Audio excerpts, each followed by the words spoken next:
kuisis besok dan langsung pembahasan soal aja gitu kalau bisa. Ya, oke. Kita langsung mulai aja teman-teman. Kak Faris sudah bisa di-record kan ya Kak? Udah. Oke. Teman-teman, apa sih yang teman-teman tahu terkait dengan penyakit-penyakit pada gangguan pencernaan? Contohnya,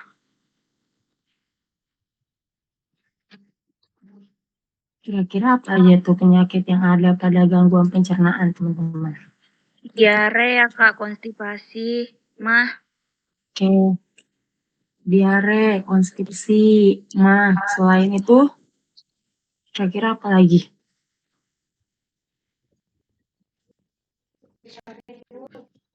Ya, ada yang tahu lagi?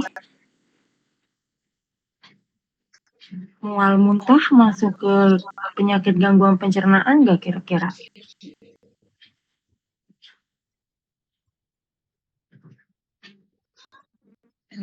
Mual muntah, ya. Mual muntah masuk ya teman-teman ke penyakit gangguan pencernaan.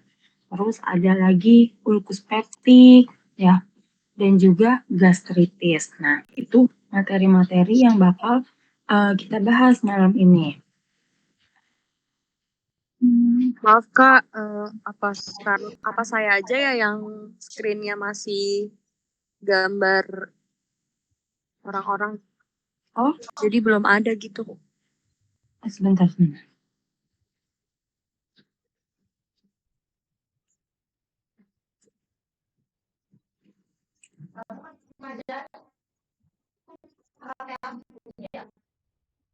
Udah ada belum teman-teman share screen? Udah Kak. Iya. Ya, jadi nanti kita bakal bahas terkait dengan penyakit-penyakit yang tadi udah teman-teman sebutin. Ya, nah tapi sebelum kita ngomongin terkait dengan gangguan pencernaan, kita harus tahu dulu nih pertama bagian yang terpenting pada saluran pencernaan. Oke, kira-kira kalau saya tanya sistem pencernaan teman-teman dimulai dari mana sampai mana sih? Ada yang tahu? Urutan saluran pencernaan teman-teman atau sistem pencernaannya? Ada yang mau sebutin? Dimulai dari ada yang mau nyebutin? Ada yang tahu?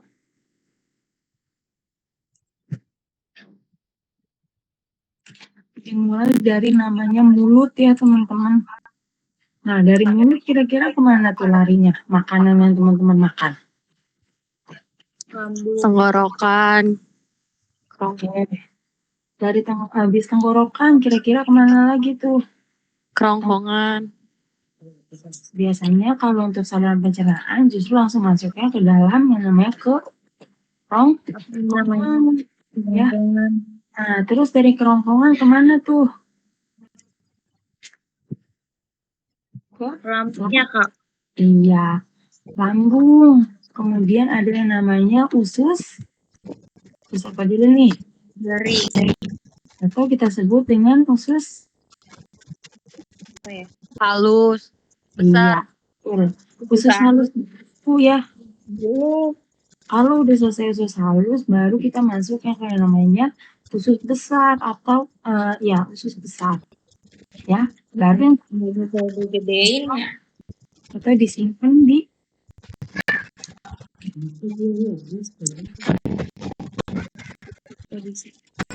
disimpan di mana nih kira-kira sebelum dibuang? Sebut namanya rectum. Ya. Jadi terakhir adalah anus. Ya.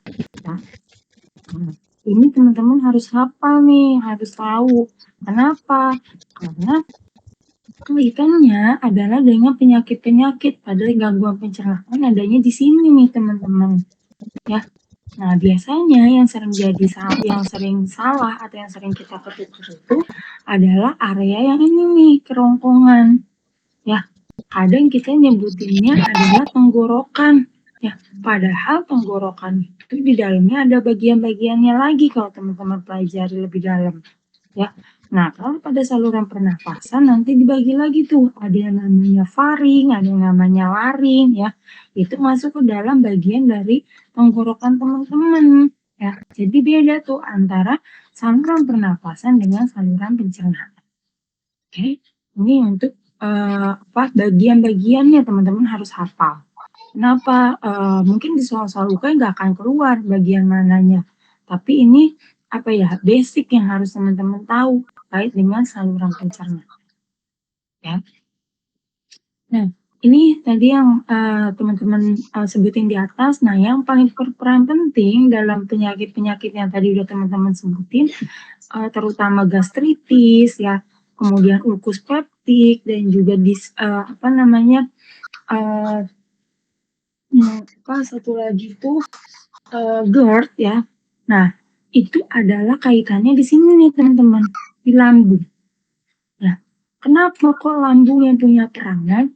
Karena si lambung inilah yang punya peranan untuk menghasilkan yang namanya gas HCl, ya, atau asam lambung teman-teman. Dihasilkannya adalah di lambung. Ya. Nah, lambung punya 3 bagian penting teman-teman, yaitu ada bagian fundus nih yang bagian paling atas, kemudian yang tengah adalah corpus, dan yang terakhir adalah pilorus. Yang terakhir adalah antrum. Nih, jadi ada 3 bagian. Satu, yang kedua, dan yang ketiga.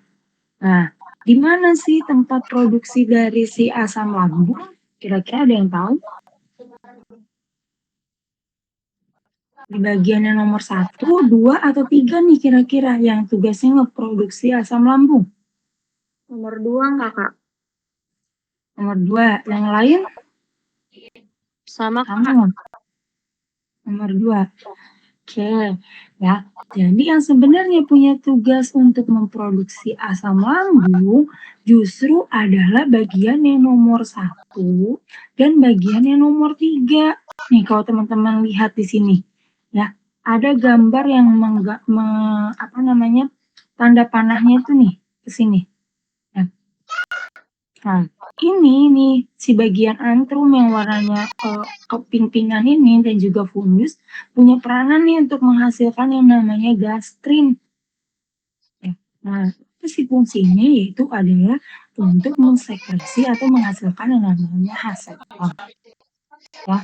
Nah, nanti kita bakalan bahas lagi nih di bawah lebih lanjut gimana sih cara produksinya. Tapi teman-teman udah tahu nih di sini. Ya, ternyata yang punya peranan untuk sekresinya adalah bagian nomor 1 dan juga nomor 3, atau fundus dan juga A. Ya. Nah, nih ada 2 mekanisme sebenarnya teman-teman. Gimana sih cara produksi dari asam lambung itu? Ternyata ada 2 tahap, ya, atau ada 2 cara. Yang pertama yaitu adalah melalui aktivasi sistem saraf parasimpatis. Nah, kemarin kalau teman-teman masih ingat, waktu kita bahas kardiovaskular, kita sempat jelasin nih, apa sih bedanya sistem saraf parasimpatis dan juga sistem saraf simpatis? Ya enggak? Ada yang masih ingat? Ada yang masih ingat teman-teman? Apa sih bedanya sistem saraf parasimpatis dan juga simpatis? Ya, kalau sistem saraf parasimpatis ke kardionya gimana?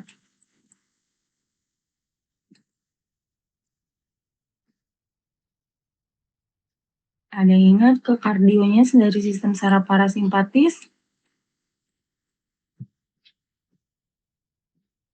Tahu, coba siapa ya saya tanya. Kak Rahma. Ada Kak Rahma? Iya, ada, Kak. Oke, coba. Kak Rahma kalau di sistem saraf parasimpatis kerjanya di kardio tuh gimana sih Kak? Menaikkan atau menurunkan? Men Menaikkan gak sih, Kak? Menaikkan. Oke, coba sekarang saya tanya ke Kak Reni. Padahal Kak Reni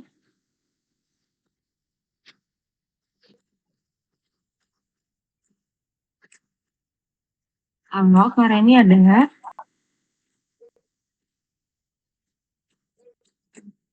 Kak Reni mungkin lagi ada sesuatu. Oke, coba Kak Bernanda. Kak Bernada ya?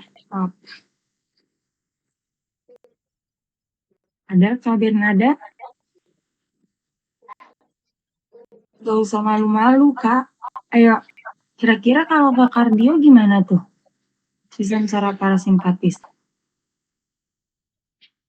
Oke, kalau ke kardio ya, justru sistem saraf parasimpatis tugasnya adalah menurunkan. Ya. Nah, yang tugasnya adalah menaikkan atau meningkatkan kerjanya kardio adalah sistem saraf simpatis. Ya, kemarin kalau teman-teman masih ingat pembahasan hipertensi ada dua bagan tuh, bagian jalur yang bawah yang melalui ginjal dan ada bagian jalur yang atas yang melalui sistem saraf simpatis. Ya, yang ada alfa sama beta. Ingat nggak?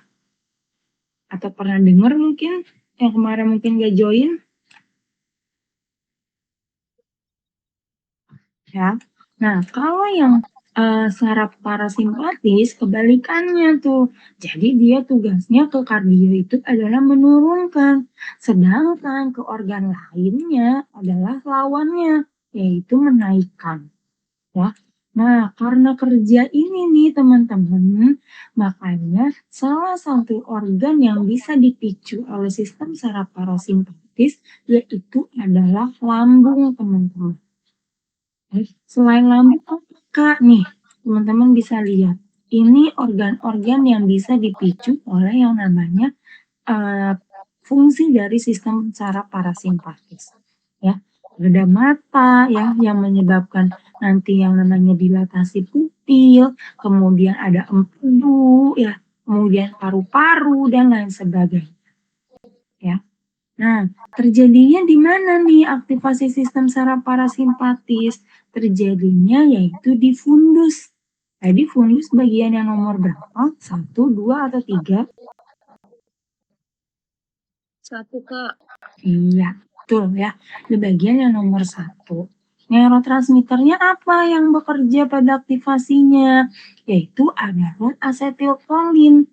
Ya, reseptornya apa? Muskarinik dan juga nikotinik. Gimana Kak caranya?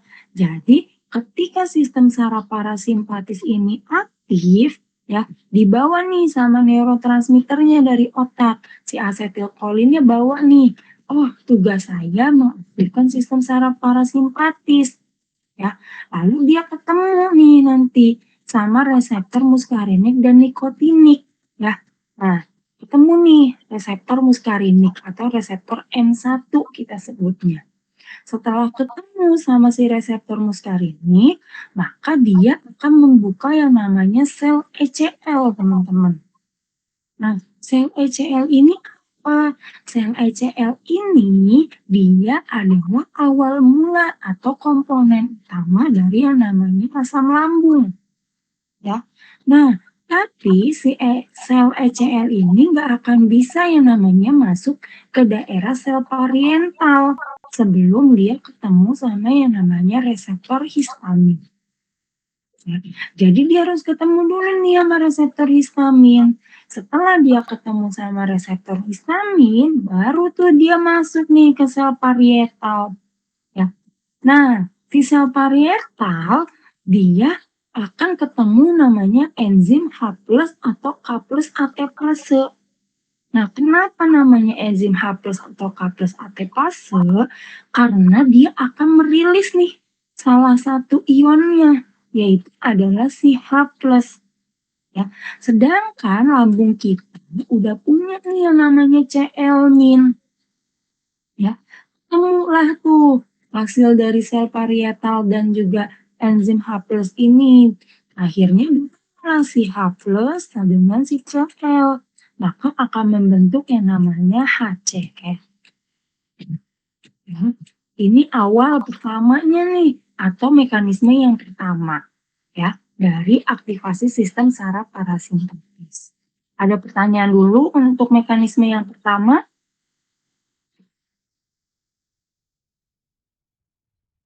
Jelas? Kalau ini Kak yang nikotiniknya gimana Kak? Oke, nah sebenarnya kalau nikotinik itu juga salah satunya dia kerjanya adalah di sel ECL-nya teman-teman. Ya, jadi si asetilkolin nih ketemu dulu nih sama si muskarinik. Nah, si muskarinik nanti akan mengaktifkan sel ECL. Nah, sel ECL ini akan ketemu reseptor histamin dengan bantuan yang namanya si nikotinik. Gitu. Sebenarnya lebih ke sana. Cuma yang lebih punya peranan paling penting adalah si muskarinik. Oh, ya. Jelas ya? Jelas Kak. Oke, kalau jelas kita lanjut ke mekanisme yang kedua. Nah, kalau mekanisme yang kedua itu dia distimulasi atau dihantarkan oleh yang namanya makanan, teman-teman. Nah, gimana Kak maksudnya? Jadi nih, ketika teman-teman makan, ya, makanan itu nanti sebenarnya akan menghasilkan yang namanya HCl atau asam lambung. Nah, prosesnya adalah makanan yang teman-teman makan, dia akan masuk nih ke daerah antrum. Tadi antrum nomor berapa? 1, 2, atau 3? Ayo, ada inget nomor berapa sih antrum di bagian anatomi lambung? Tadi kan ada fundus, korpus sama pilaris. Yang mana itu Kak? Antrum. Antrum itu yang ini nih yang ketiga. Oh, yang ketiga. Justru dia kalau pilorus ini dia nanti tempat penyimpanan yang akan dibuang atau yang akan dibawa kepada saluran atau usus halus ya. Ini si pilorus namanya. Tapi kalau untuk yang tadi tempat produksi asam lambung itu ada dua, si fundus dan juga si antrum. Nah, jadi dia posisinya ada di nomor 3 nih ya, teman-teman harus ingat. Nah, terus si antrum gimana Kak? Nah, nanti makanan yang di teman-teman yang sudah dicerna nih akan dipecah ya di lambung itu akan dibentuk menjadi bubur atau kita sebut dengan hem. Ya. Nah, si bubur ini nih atau hem ini dia akan ketemu nih sama yang namanya sel G dan juga sel D. Nah, ternyata si bubur itu akan meningkatkan yang namanya sel G dan juga sel D. Ketika dia meningkat, maka dia akan menghasilkan sesuatu. Apa yang dia hasilkan? Kalau si sel G, dia akan menghasilkan yang namanya gastrin. Ya. Nah, si gastrin ini akan menghasilkan yang namanya human gastrin. Nah, human gastrin nanti ternyata dia mampu yang namanya mengaktifasi sel ECL. Ya. Sedangkan kalau yang sel D, dia menghasilkan yang namanya somatostatin. Nah, si somatostatin ini akan mengaktifasi lagi nih yang namanya sel ECL. Nah, kalau udah mengaktifasi sel ECL gimana Kak? Maka dia akan kembali nih ke proses yang ini. Ya, sampai dengan yang bawah. Artinya sebenarnya kedua mekanisme ini saling berkaitan teman-teman. Jadi ada kondisi kosong, lambung kita akan tetap memproduksi yang namanya HCl ya karena pengaruh dari sistem saraf parasimpatis. Tapi ketika ada makanan, maka yang punya peranan adalah yang ini nih, stimulasi dari makanan. Oke. Nah, sekarang pertanyaannya, asam lambung itu sebenarnya baik nggak sih buat tubuh kita?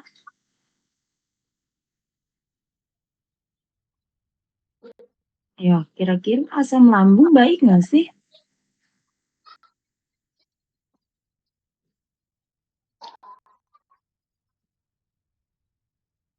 Ya, ada yang tahu?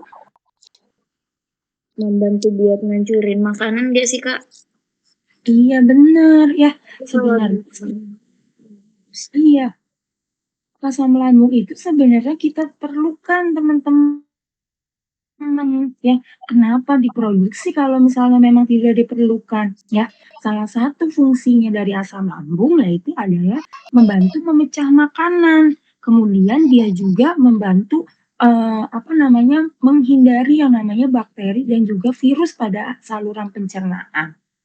Ya, makanya kan kenapa jarang ada bakteri ataupun virus yang bisa masuk ke daerah saluran pencernaan karena posisinya asam lambung itu adalah zat yang sangat asam, teman-teman.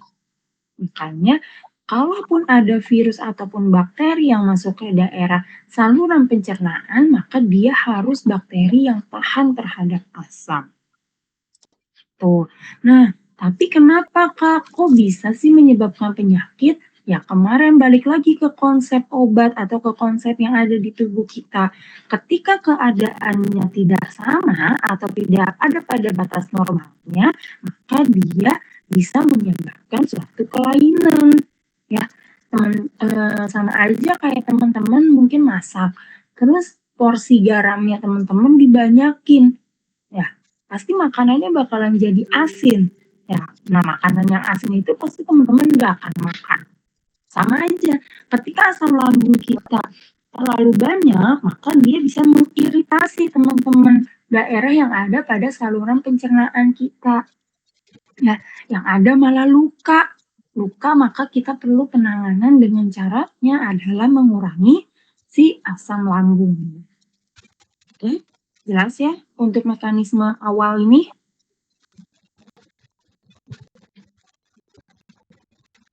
Paham teman-teman? Oke, kalau paham, nih suaranya kok gitu. Oke, sekarang kita masuk ke penyakitnya. Ya, teman-teman. Jadi ada 3 nih terkait dengan asam lambung. Yaitu pertama adalah gastritis, yang kedua adalah GERD, dan yang ketiga adalah ulkus peptik. Nah, yang teman-teman kenal sama MAH itu kira-kira yang mana?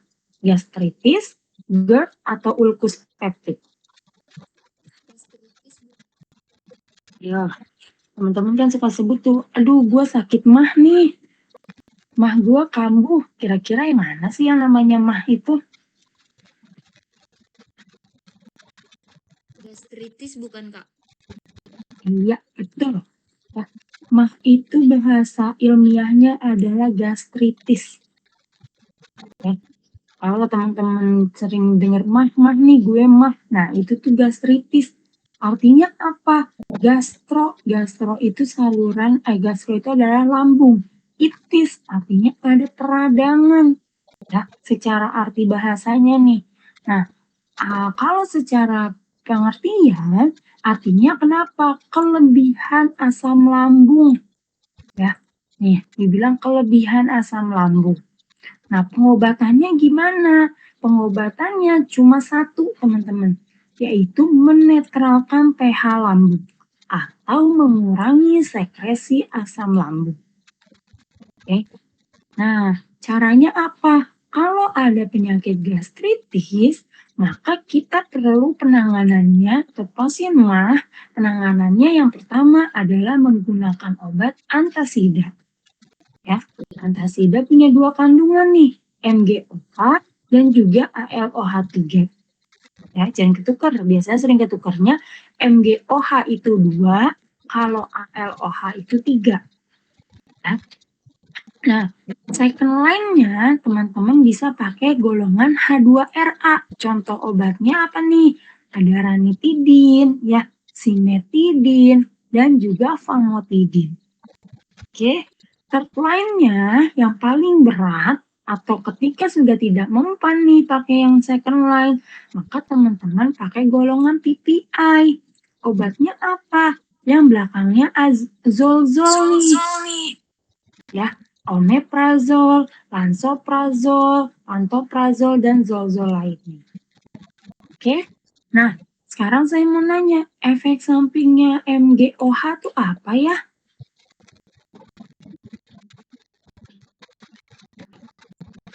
Diare ya kak. Yo, ada yang ingat? Balik.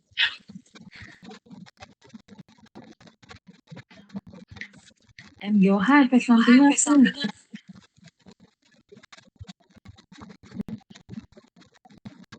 Diare ya kak. Diare kalau Diare, konstipasi. betul ya, lawannya dari si diare atau dari si MGOH. Nah, saran saya, biar teman-teman gak kebalik nih antara efek samping si AL ataupun si MGOH, teman-teman hafalinnya salah satu aja. Ya, kalau dulu saya ingatnya adalah si ALOH. Kenapa kok ALOH?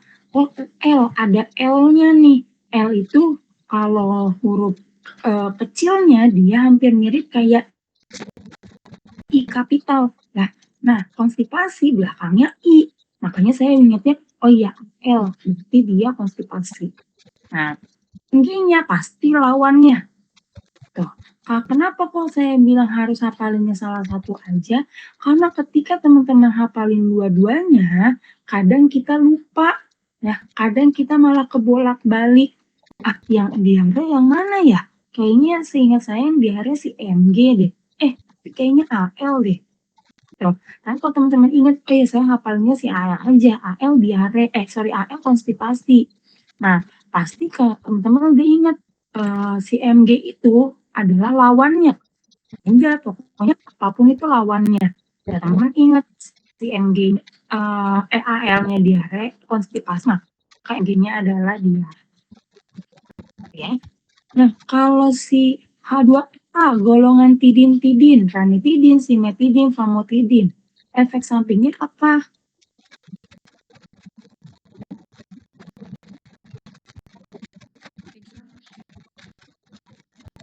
Ayo, ada yang tahu efek sampingnya?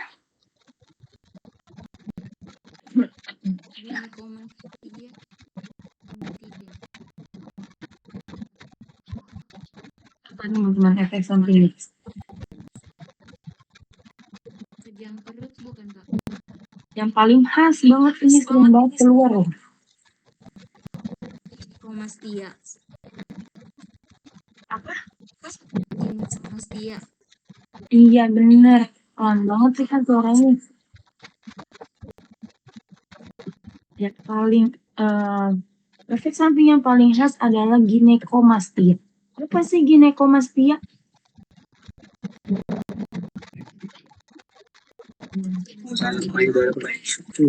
Ya, iya benar ya.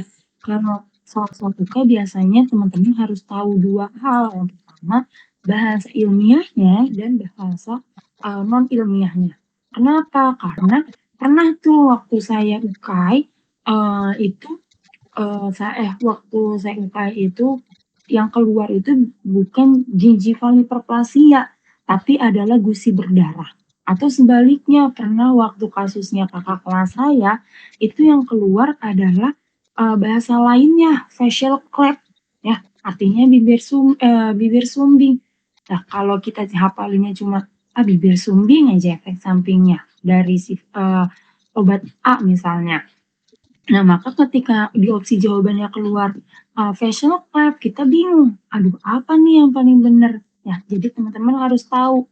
Ya, misalnya ginekomastia, artinya adalah pembesaran payudara pada pria. Maka kalau nanti di opsi jawabannya ada yang ginekomastianya, teman-teman bisa jawab. Atau yang non ilmiahnya, teman-teman bisa jawab. Oke. Nah, kalau golongan PPI, efek sampingnya apa sih? Yang paling khas. Ada yang tahu? Tinja warna hitam bukan kak? Tapi yang paling khas banget selain tinja warna hitam. Ya, dia kaitannya adalah dengan hematologi kata kuncinya. Gangguan hati. Tombol sitopenia Ini. atau kekurangan sel darah, kekurangan keping darah. Ini efek samping yang paling khas dari si omeprazol, lansoprazol, dan teman-teman. Ya, jadi kalau pasien-pasiennya punya kelainan darah, mau itu leukemia, kemudian anemia, ya, kemudian punya penyakit trombosit nih, atau gangguan pembekuan darah dan lain sebagainya, maka perlu pengawasan nih dalam penggunaan obat-obat golongan tipikal. Oke? Ini untuk gastritis. Jadi intinya ketika ada pasien gastritis, pasti yang kita pilih pertama adalah antasid. Yang kedua adalah H2RA, dan yang ketiga adalah TPA. Nah, untuk ibu hamil, mana sih yang paling aman? Kasusnya ibu hamil nih. Dari ketiga obat ini, yang mana yang paling aman? Antasid Kak. Iya, betul ya. Antasid yang pertama. Yang kedua,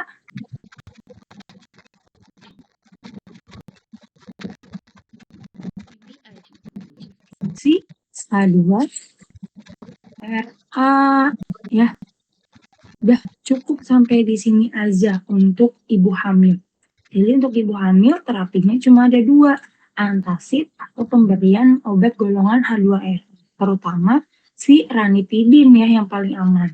Untuk simetidin dan famotidin masih aman, tapi presentasinya dia kalau di kehamilan lebih riskan ketimbang si ranitidin. Oke, jelas ya untuk gastritis. Ada pertanyaan dulu sampai sini?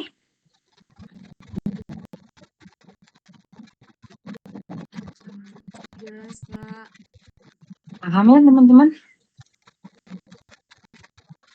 Oke, kalau paham kita lanjut ke ke penyakit yang kedua, yaitu adalah GERD. Nah, GERD ini kepanjangannya adalah gastroesophageal reflux disease. Nah, kira-kira dari artinya apa sih penyakit GERD ini? Ayo, ada yang tahu nggak? Kronik enggak, Kak? Mas kronik. Oke, yang lain? Ada kata-kata reflux nih. Kira-kira apa?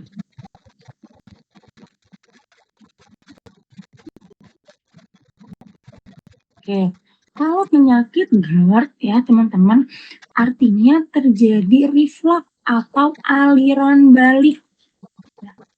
Aliran balik gimana, Kak? Nah, jadi seharusnya asam lambung yang teman-teman yang tadi diproduksi sama si antrum dan fundus itu kan seharusnya di-keep ya, disimpan. Ya, disimpan di daerah ini nih. Ya, cukup sampai daerah yang tengah aja nih, 3 bagian ini. Nggak boleh tuh yang namanya dibawa ke bagian atas ataupun ke bagian yang bawah. Ya, itu nggak boleh. Kenapa? Karena otomatis pH dari bagian yang atas maupun yang bawah itu sudah berbeda dengan bagian yang ada di tengah ini. Nah, tapi pada pasien GERD itu terjadi peningkatan ya, atau terjadi reflux nih. Jadi di sini nih ada yang namanya kardia. Kardia ini bagian yang warnanya biru nih, itu adalah katup teman-teman. Nah, si katup ini seharusnya tidak boleh terbuka ketika ada makanan ataupun asam lambung yang akan naik. Nah, tapi pada pasien GERD, dia si kardia ini sudah tidak tidak stabil, dia sudah tidak elastis untuk langsung menutup. Makanya asam lambung dia akan naik ke daerah esofagial atau daerah leher. Makanya tanda yang paling utama nih kalau teman-teman baca soal-soal KAI, vignette soal KAI, pasien GERD itu ditandai dengan namanya leher terbakar. Ya, pernah baca nggak? Kalau di soal-soal UK sering tuh ngomongnya adalah rasa terbakar pada leher. Ya. Nah, kalau udah teman-teman dapet kata kunci kata ini nih, rasa terbakar pada bagian leher, maka teman-teman udah bisa ambil kesimpulan. Oh, pasiennya GERD nih. Pasiennya GERD. Nah, kalau pasiennya GERD, maka kita harus tanganin dengan cara apa? Caranya biar si asam lambung ini tidak menumpuk nih pada daerah esofagus. Ya, kalau dia menumpuk maka akan menyebabkan iritasi. Maka kita harus turunkan asam lambung. Ya. Nah, obatnya apa aja, teman-teman? Obatnya itu yang pertama, ada yang tugasnya adalah menurunkan clearance. Menurunkan clearance artinya apa? Dia tugasnya bukan menurunkan si asam lambung, tapi tugasnya dia hanya membersihkan bekas-bekas yang menempel pada daerah esofagus. Ya, makanya harus dibersihin. Kalau nggak dibersihin nanti bisa menyebabkan iritasi atau luka pada daerah esofagus. Ya, obatnya apa? Obatnya adalah beta-nekrol. Nah, si beta-nekrol ini selain punya kerja untuk membersihkan plak-plak atau sisa-sisa asam lambung pada daerah esofagus, dia juga punya peranan yaitu adalah menurunkan tekanan les. Apa sih menurunkan tekanan les? Artinya dia membantu nih tugasnya dari si kardia. Ya, tadi nih si katupnya. Ketika tekanan lesnya diturun, maka kerjanya dari kardia atau elastisitasnya akan semakin kuat. Ya, artinya tidak mudah terbuka ataupun tertutup. Itu salah satu tugasnya dari beta-nekrol. Selain itu, obatnya apa? Yaitu adalah metoclopramid. Ya, makanya kenapa kalau teman-teman sering dengar metoclopramid ini biasa dipakai untuk obat apa sih selain obat ini? Nggak dengar nggak? Melapisi lambung nggak sih, Kak? Metoclopramid untuk membantu pengosongan lambung.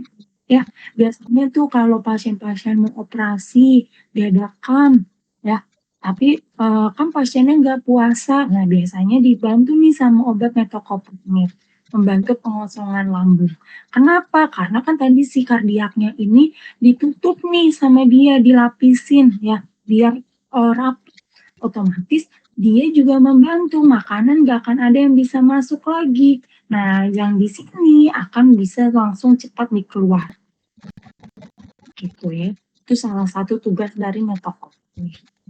Nah, selain itu ada lagi nih tugasnya adalah melindungi mukosa lambung.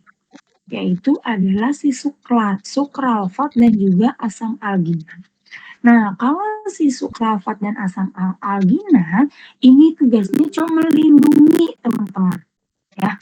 Nah, yang punya peranan untuk menurunkan asam lambung yaitu adalah golongan H2RA dan juga PI. Di mana kerjanya? Nah, si golongan H2RA nih kerjanya di sini nih. Dia kan teman-teman H2RA kepanjangannya apa sih? H2RA. Manblok H2RA, ayo panjangannya histamin reseptor antagonis yang atau biasa kita sebut juga dengan H2 blocker. Ya, berarti dia kerjanya di mana nih di sini? Dia ngeblok si reseptor histamin. Kira-kira kalau reseptor histaminnya diblok, si sel ECR bisa masuk ke dalam sel parietal kita? Nggak bisa, soalnya kan nggak terbentuk. Iya bener, nggak akan bisa karena kan kau inget tuh kemarin semuanya diciptakan berpasang-pasangan. Ya, sel ECM harus ketemu dulu sama reseptornya, baru dia bisa masuk. Ya. Nah, selain itu tadi adalah golongan PPI. Ada yang tahu PPI panjangannya apa? Proton pump inhibitor. Iya, betul. Proton pump inhibitor atau pompa proton inhibitor. Nah, artinya dia kan menghambat yang namanya pompa ion. Ya, pompa ion adanya di mana nih? Di sini. Ya, jadi dia ngeblok nih si enzimnya buat ketemu sama si sel pariet. Ya, kan diblok sama dia. Maka tidak akan terjadi nih pertemuan yang namanya H+ dan juga Cl nih. Makanya kedua obat ini adalah obat utama teman-teman. Kalau teman-teman ngomonginnya pada penyakit atau yang punya peranan untuk menurunkan fungsi atau sekresi dari asam lambung. Nah, karena dia kerjanya langsung nih di tempat dari produksinya. Ya. Nah, yang terakhir tadi kita ngomong antasida. Nah, si antasida ini tugasnya cuma menetralkan asam lambung. Ya, artinya dia nggak menghambat atau tidak memproduksinya. Ya, jadi tetap nih proses produksinya tetap dibentuk nih sama si antrum maupun fundus. Cuma si antasida cuma netralin nih asam lambung yang udah ada di daerah korpus. Ya, dia nggak terlalu banyak.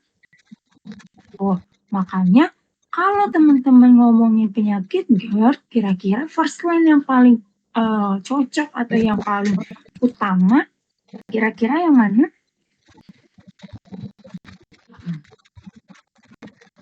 PPI, Cak. Ya, dari semua obat yang ada tadi, si PPI. Ya, obat yang paling urgent atau yang paling harus pertama kita kasih kalau pasiennya GERD adalah PPI. Kenapa? Karena PPI yang punya kerja paling cepat kepada produksi dari si asam lambung. Kak, kenapa nggak H2RA? Nah, kalau teman-teman baca literatur yang lama, ya yang sekitar pun 2000 atau 1999-an, itu masih pakai H2RA, teman-teman, sebagai first line-nya. Tapi berdasarkan kesepakatan yang terbaru, ternyata H2RA itu sama. Ya, justru nanti terjadinya iritasi nih pada daerah esofagus. Makanya digantilah yang lebih cepat, yaitu adalah si PPI. Nah, obat lainnya gimana, Kak? Obat lainnya tetap bisa dipakai, tapi sebagai terapi tambahan. Ya. Nah, terapi utamanya tetap si PPI. Oke, nah cara penggunaan antasida ini paling sering juga nih ditanyain. Gimana teman-teman cara pemakaian antasida? 2 jam sebelum makan, AC. 2 jam sebelum makan. Yang lain? Sama? Kan dia tugasnya buat itu nggak suka dia melapisi dulu biar lambungnya siap. Jadi diminum sebelum makan. Iya nggak sih, Kak? Oke, sebenarnya nih ya teman-teman, antasida itu harus diminum pada saat perut kosong. Ya, perut kosong. Nah, kenapa harus pada saat perut kosong? Benar yang tadi dibilang. Ya, sebenarnya dia tugasnya adalah melapisi lambung.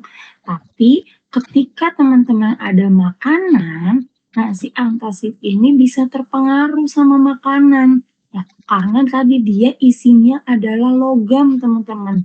L dan juga Mg. Makanan yang kita makan juga mungkin mengandung logam. Ya, nah makanya dia harus dikonsumsi pada saat perut kosong. Nah, perut kosong gimana, Kak? Kalau di soal UKAI-nya di opsi jawaban ada 1 jam, sebelum makan, teman-teman pilihlah yang 1 jam sebelum makan. Tapi kalau ada yang 2 jam, maka teman-teman pilihlah yang 2 jam. Artinya teman-teman pilih yang paling lama. Ya, yang paling lama. Mau itu 1 jam ataupun 2 jam. Ya, kalau ada dua-duanya Kak, ada 1 jam, ada 2 jam, maka pilihlah yang 2 jam. Ya, karena yang paling. Oke. Nah, sekarang cara penggunaannya bersama obat lain. Kira-kira antacid dulu atau obat lain dulu?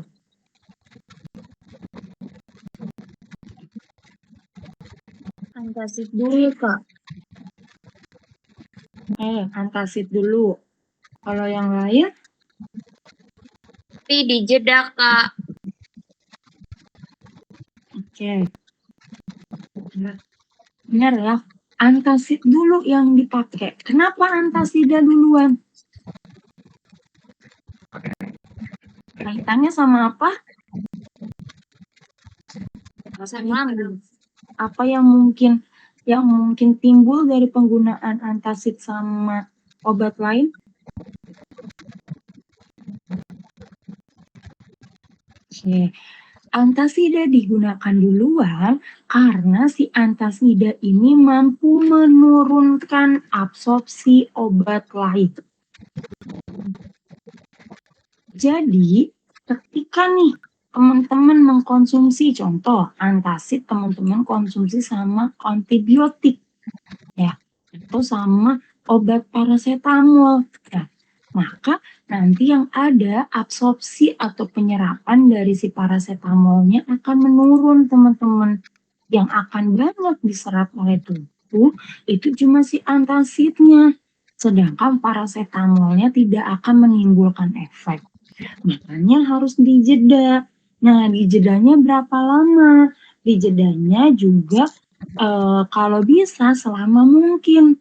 Ya, maksudnya selama mungkin apa? Ya, minimal 1 jam, maksimal 2 jam. Tujuannya apa? Karena absorpsi tiap obat itu akan berbeda-beda. Ya, dan kita nggak mungkin hafal setiap absorpsi dari obatnya. Karena walaupun absorpsi obatnya kita hafal, tapi kondisi fisik pasien pun akan mempengaruhi.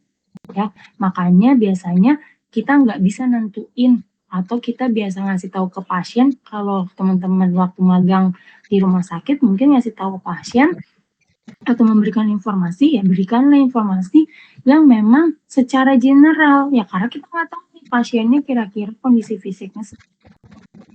Ya, intinya kalau nanti di soal UK teman-teman ketemu antasida di jedanya yaitu dengan obat lain sekitar 1 sampai dengan 2 jam.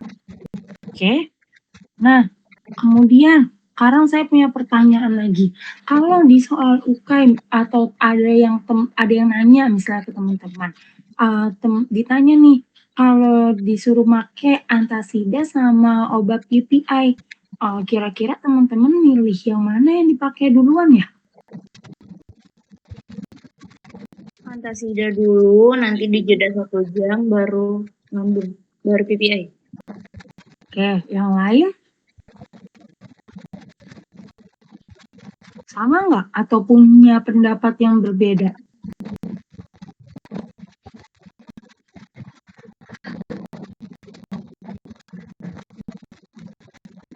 Oke, sekarang kira-kira nih saya analogikan si lambung ini adalah selang ya teman-teman. Nah, si selang ini nih kan dia ngeluarin air tuh ya. Nah, kita anggaplah kita si air itu adalah si asam lambung. Ya. Nah, kita mau nurunin nih gimana caranya biar si selangnya ini bisa memproduksi atau mengurangi dari si asam lambungnya. Ya. Nah, ada 2 pilihan teman-teman. Ada golongan PPI yang caranya adalah dengan menutup keran airnya. Yang kedua adalah si antasida yang tugasnya cuma melapisi atau menutupi daerah-daerah yang mungkin di selangnya ada bocoran. Sebentar ya teman-teman.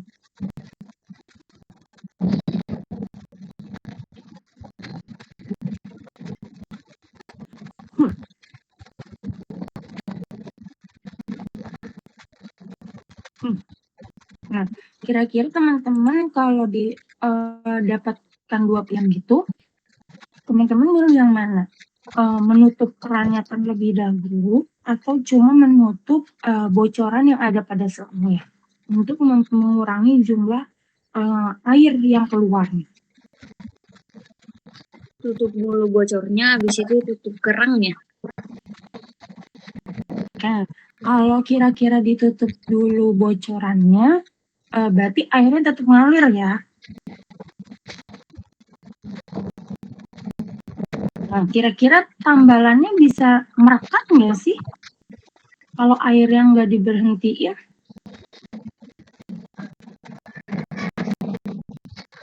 Sulit ya. Nah, kalau memang ada beberapa pendapat yang berbeda-beda ya terkait dengan penggunaan pestisida dan juga obat golongan H2SH dan PPI. Nah, kalau saya pribadi, saya menganut atau saya lebih melogikakannya ya pakai dululah si PPI atau H2RA yang caranya adalah dengan menutup kerannya. Ya, kalau kerannya ditutup maka airnya akan berhenti ya, atau produksi asam lambungnya akan berkurang. Ya, ketika produksi asam lambungnya berkurang, maka teman-teman bisa tutup tuh daerah yang lukanya. Ya, yang lukanya dengan menggunakan si antasida. Tuh. Ya, kalau saya lebih prefer kayak gitu. Kenapa kok enggak dinetralin dulu, Kak? Ditutup dulu lubangnya. Karena teman-teman bisa bayangin, teman-teman punya selang, airnya tetap mengalir, teman-teman tutup pakai solatif ataupun lakban. Sampai kapanpun si lakbannya itu dia nggak akan menempel atau merekat secara baik karena airnya masih tetap keluar. Tapi beda ceritanya ketika teman-teman justru matiin dulu airnya, maka dia akan merekat dengan lebih baik dan lebih cepat. Tuh, okay.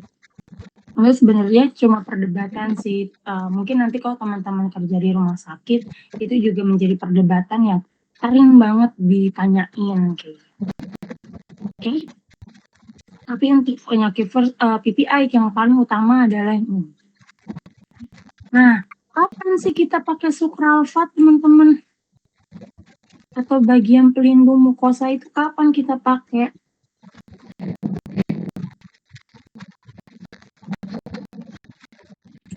Kira-kira kapan?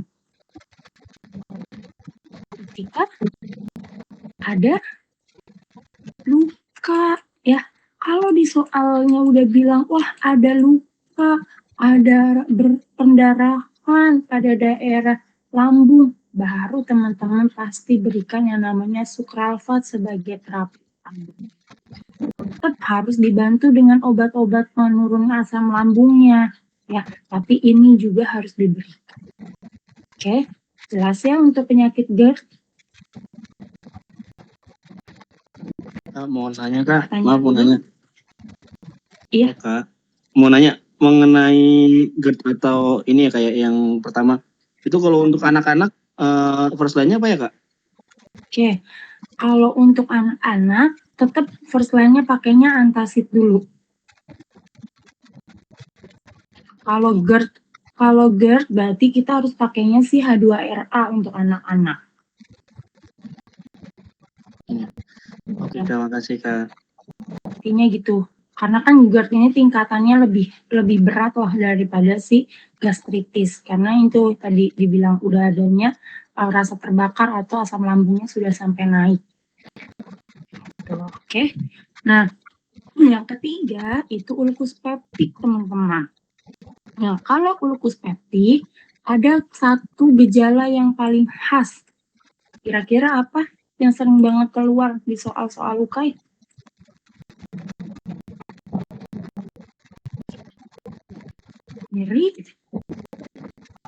Nyeri pada apa?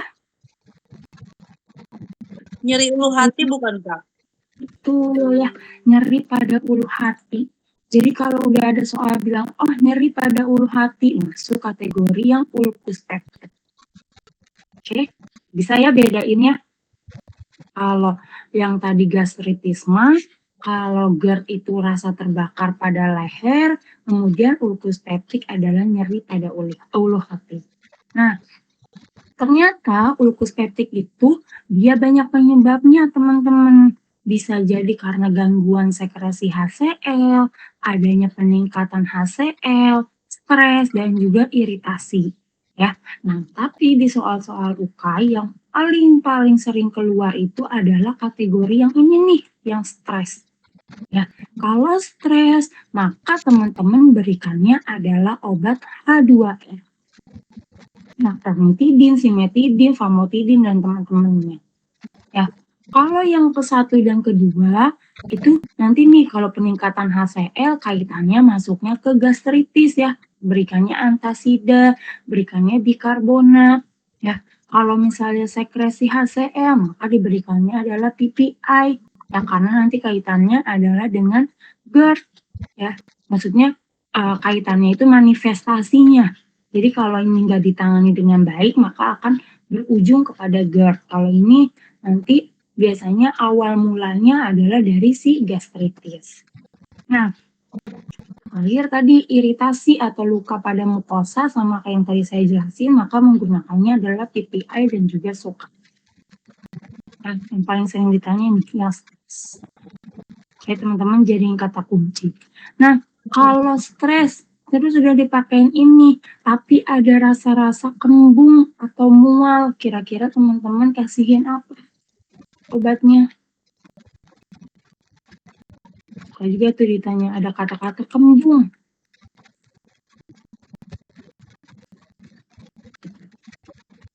Kasihin si Simeticon. betul ya, kasihin simeticon. Ya. Nah, kalau ibu hamil, teman-teman, ya, itu teman-teman harus cari sediaan yang antasida murni atau antasida doen. Gak boleh yang mengandung simeticon. Ya, biasanya di pasaran itu sediaan antasida ada beberapa yang sudah digabung sama simeticon. Ya, kalau teman-teman nanti kerja harus rekomendasikan yang cuma antasidanya aja atau antasida doen tanpa ada simeticon. Oke. Untuk terkait dengan penyakit lambung yaitu ada gastritis, lupus, dan juga GERD. Ada pertanyaan dulu sampai sini? Paham ya? Oke, kalau nggak ada pertanyaan, kita masuk ke ulkus peptik karena H. pylori. Ya, jadi ulkus peptik itu ada dua teman-teman. Ulkus peptik yang biasa dan yang disebabkan oleh yang namanya bakteri H. pylori. Nah, si bakteri H. pylori ini bakteri yang sangat keren. Kenapa kita bilang keren? Karena dia bisa bertahan teman-teman di kondisi asam lambung yang pH-nya luar biasa asam.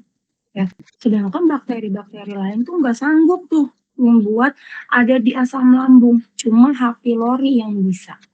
Nah, regimen terapinya gimana, Kak? Ini ada 4 regimen terapi yang perlu teman-teman tahu.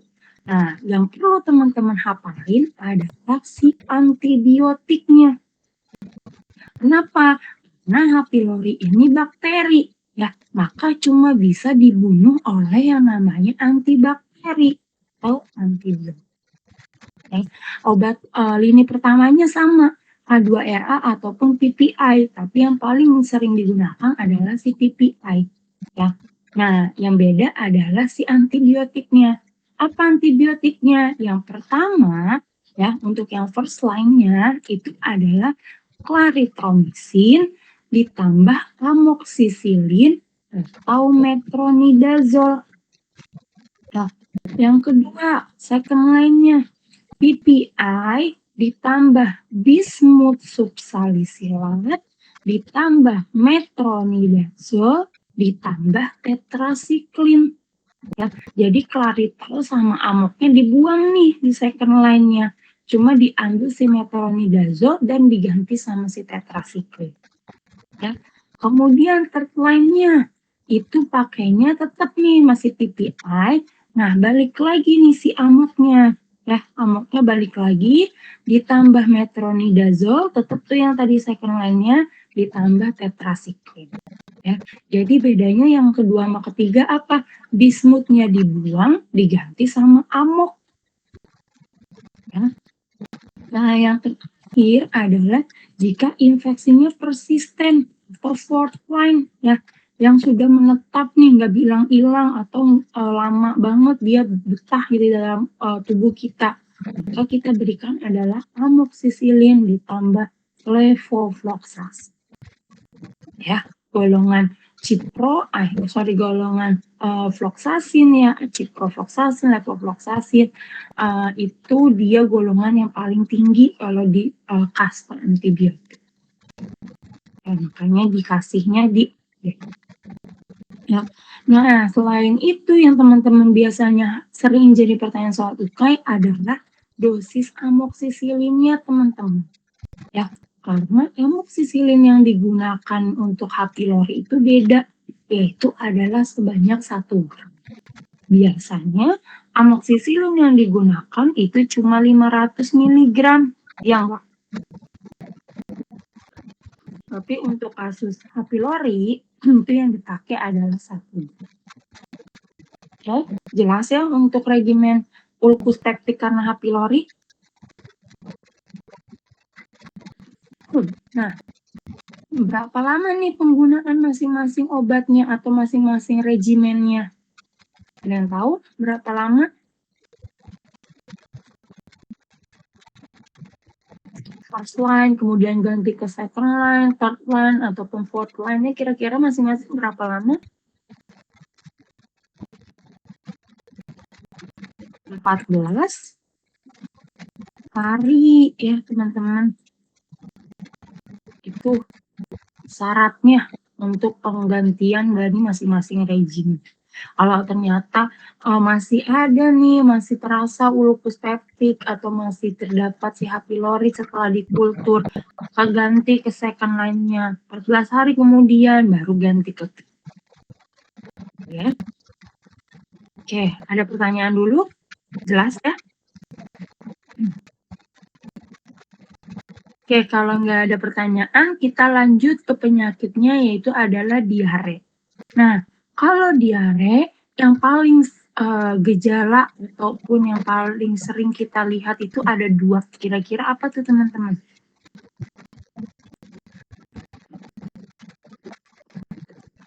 Konsistensi fesesnya gimana teman-teman? Cair, Kak. Betul. Ya. Kemudian satu lagi frekuensi buang air besarnya.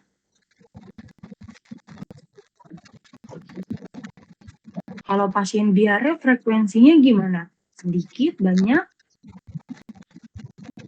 tengah-tengah. Frekuensinya sering ya atau banyak. Kalau dikit itu mah namanya konstipasi atau sembelit.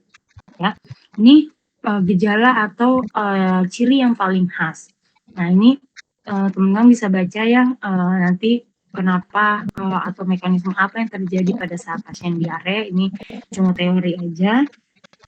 Nah, ini diare dibagi jadi 2 ya teman-teman. Ada diare akut dan diare kronik. Kalau diare akut artinya dia kurang dari 3 hari.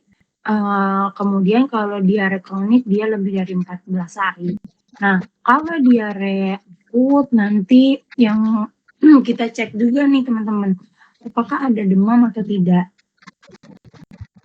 Ya, kalau memang tidak ada demam, maka kita bisa berikan terapi pengganti cairan tubuh, kemudian pemberian loperamid dan sebagainya. Tapi kalau ternyata ada demam, kita harus cek ya apakah ada yang namanya bakteri ataupun parasit atau tidak. Ya, kalau misalnya ada parasit ya pasti kita butuh yang namanya antibiotik ya. atau antibakteri ataupun antibiotik. Tapi kalau nggak ada hasilnya negatif ya kembali lagi ke terapi yang ini. Ya, tapi kalau ternyata diare kita masuk yang kategori kronik, maka kita harus pemeriksaan yang lebih lebih detail ya.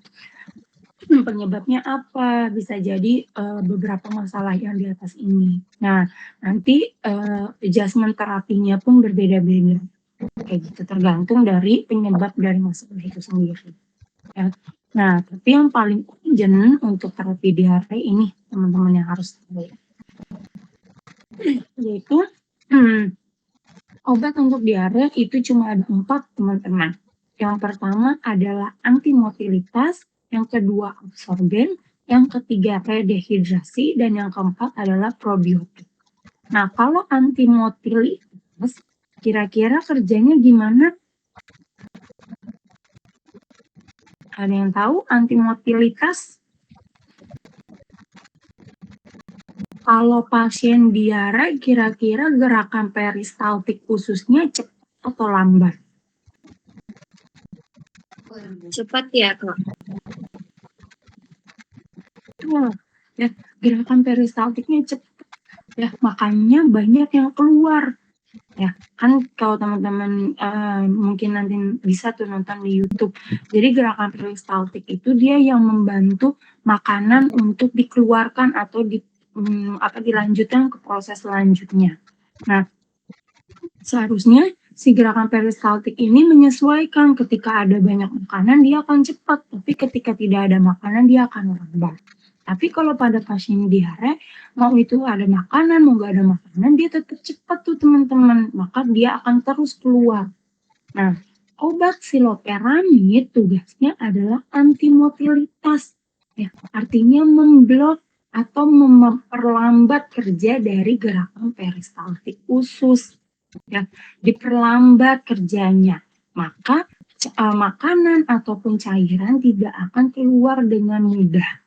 Ya, itu tugas siloperamid. Ya.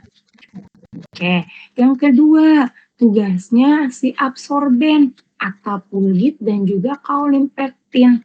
Ya, untuk si absorben ini dia biasa digunakan pada kejadian yaitu adalah keracunan makanan. Ya, kalau teman-teman biasanya nemu nih di soal-soal pasiennya habis makan nasi padang kemudian mengalami diare, obatnya apa? Kalau teman-teman berikan golongan yang absorben, ya, atau acapulgit maupun kaulimpektin. Ya, kalau keracunan obat, kira-kira teman-teman kasih obatnya apa?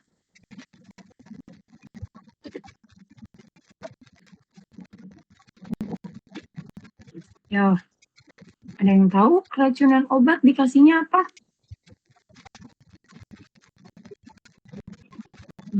Asetilsistein bukan, Kak? Kalau asetilsistein itu untuk keracunan Paracetamol. paracetamol ya. Kalau keracunan obat apapun nih general, kasihnya apa? Kurang aktif.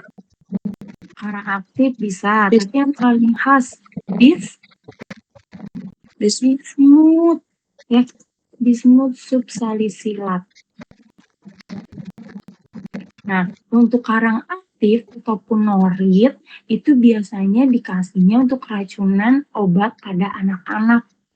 Tapi kalau pada dewasa biasanya pakainya si bismut.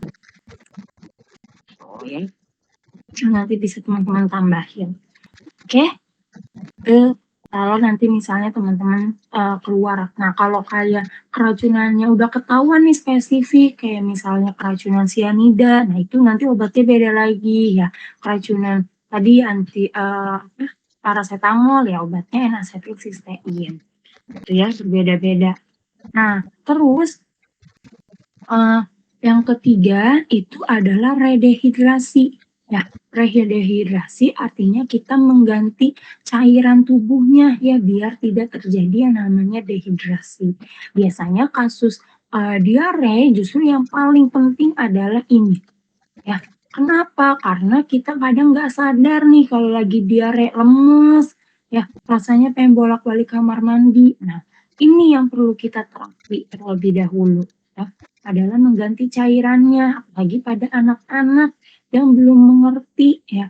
Kita perlu berikan yang namanya Oralit. Nah, Oralit ini perbandingannya 1:4. Siapa yang 1 dan siapa yang 4? 1 garam 4 gula. Garam 4, gula 1. Air 1.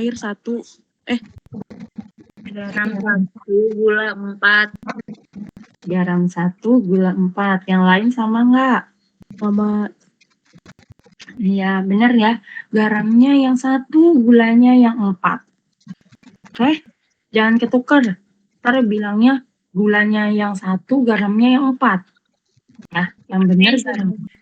Iya, ya, yang benar ya garamnya yang 1, gulanya yang 4.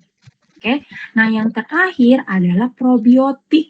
Ya, probiotik ini dia mengandung yang namanya bakteri baik. Nah, bakteri yang bisa membantu pada saluran pencernaan.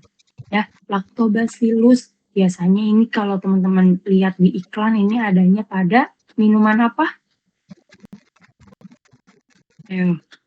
Minuman yang mengandung Lactobacillus. Ya, Yakult, benar ya. Nah, ini biasanya sering yang dipakai probiotik ini adalah pada anak-anak. Ya, contoh obatnya apa di pasaran? Lactobi, ya, itu mengandung Lactobacillus. Dan ada beberapa obat diare lainnya yang mengandung Lactobacillus. Oke, nah sekarang anak-anak. Kalau anak-anak di terapinya apa? Otomatis pasti kita berikan si Oralit nih sebagai first line-nya. Ya. Kemudian yang kedua kita berikan tambahannya apa? Zinc, teman-teman. Nah, sering jadi pertanyaan nih, dosisnya berapa? Kalau pasiennya kurang dari 6 bulan, ya, maka kita berikannya sebanyak 10 mg. Tapi kalau lebih dari 6 bulan, kita kasihnya 20 mg. Berapa lama, teman-teman? 10 hari. 10 sampai dengan 14 hari. Iya, betul. 14 hari. Apalagi yang perlu diinformasikan kepada pasien kira-kira?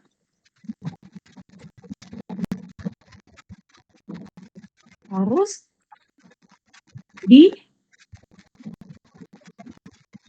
dihabiskan, ya. Gak boleh tuh kalau udah sembuh diarenya sebelum 10 sampai 14 hari, misalnya di resepnya 10 hari. Nah, terus anaknya ternyata udah sembuh sejak 3 hari yang lalu. Nah, si zinc ini harus dihabiskan. Gak boleh cuma diminum 3 hari. Itu informasi yang wajib teman-teman kasih tahu. Oke. Nah, kalau ibu hamil pakainya apa? Ibu hamil pakainya adalah loperamid dan juga kaolin pektin.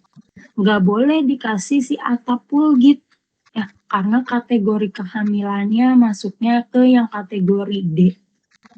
Sedangkan kalau loperamid sama kaolin pektin masih ada.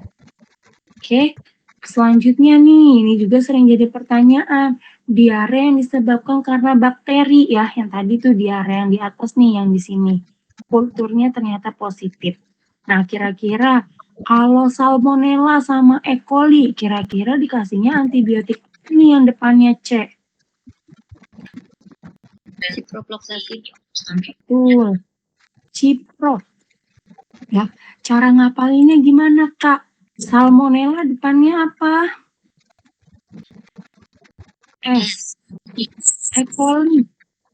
Ininya ya.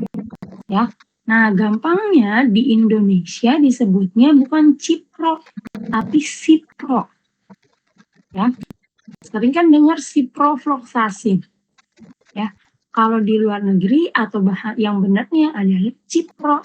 Maka gampangnya Salmonella S, oh berarti Cipro. Kalau E. coli C, oh berarti Cipro. Oke.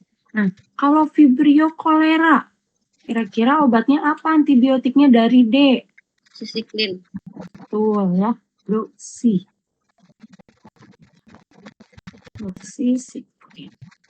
Kalau Clostridium atau Entamuba, amuba, Metronidazole. betul, metronidazole. Wah, kayaknya antibiotiknya udah jago nih teman-teman.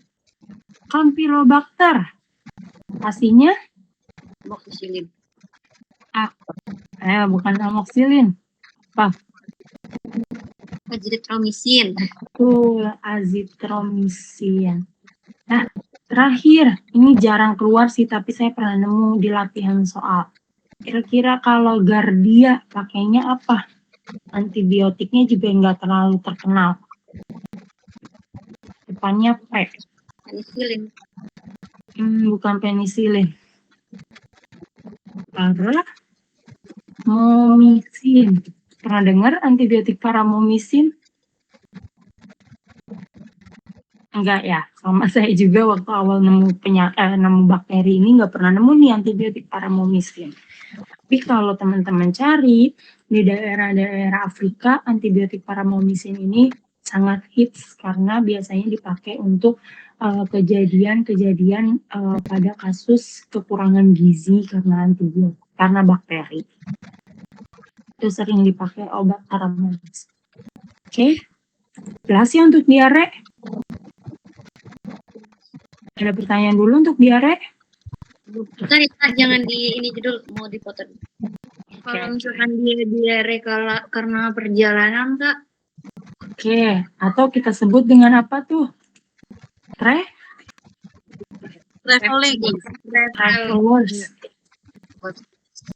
Travelers diare. Nah, kalau travelers diare, dia tergantung kasusnya nih teman-teman. Ini kita ngomongin dewasa dulu ya. Kalau dewasa, first line-nya adalah teman-teman kasih dia kotri. Ya. Yang kedua adalah teman-teman kasih dia si cipro. Deh, ini terapi untuk yang dewasa. Tapi kalau anak-anak ya, anak-anak nih, justru pertamanya teman-teman harus kasih golongan makrolida dulu. Apa contohnya golongan makrolida? Azithromycin. Betul, azithromycin ataupun eritromisin ya. Nah, baru yang keduanya pakai kotri, yang ketiganya pakai cipro. Oke. Itu bedanya untuk kasus dewasa sama anak. Ada lagi pertanyaan? Jejuni, Kak. Kenapa? Jejuni apa pernah di soal? Oh, sama. Kalau diare Jeju itu dia masuknya ke dalam travelers diare. Itu karena kan dia sedang perjalanan ke pulau Jeju, gitu. Makanya disebutnya dengan travelers diare. Kadang soalnya nggak ngomong travelers diare, tapi dia sedang perjalanan ke lokasi A, ke lokasi B, ke lokasi C. Ya teman-teman langsung ingat aja, oh travelers diare. Tuh. Oke. Oke, ada lagi untuk diare? Jelas ya? Oke, kalau jelas sekarang kita lanjut konstipasi nih teman-teman. Nah, untuk konstipasi, ini terapinya ada 4 ya. Pertama adalah book forming. Nah, book forming dia tugasnya adalah dengan cara membentuk massa. Ya. Nah, yang kedua, contohnya ada agar-agar, metilselulosa, dan juga psilum. Yang kedua adalah stimulan. Ya, kalau si stimulan ini tugasnya menstimulasi. Ya, kalau orang konstipasi kan sembelit ya teman-teman. Nah, si stimulan ini distimulasi nih sama dia. Biar ada dirangsang tuh, biar dia mau buang air besar. Ya, contoh obatnya adalah bisakodil dan juga phenolphthalein. Nah, yang ketiga itu adalah si golongan osmotik. Nah, kalau golongan osmotik ini justru lawannya tuh tadi dari golongan yang antimotilitas. Ya, berarti apa lawannya kalau golongan osmotik kerjanya ngapain? Menurunkan Menurunkan atau meningkat? menurunkan Menurunkan. Tadi motilitas ngapain? menurunkan Menurunkan. Berarti kalau si osmotik tugasnya meningkatkan ya. meningkatkan ya. Karena kalau nggak ditingkatin nih, nanti Pak malah justru nggak BAB pasiennya. Ya, karena kan sembelit keras. Justru harus gerakan peristaltiknya lebih cepat biar lebih cepat mengeluar. Ya, obatnya ada laktulosa sama magnesium sulfat atau garam Inggris. Nah, magnesium sulfat atau garam Inggris ini unik nih teman-teman. Bisa juga digunakan untuk terapi apa? Ya, ada yang tahu nggak?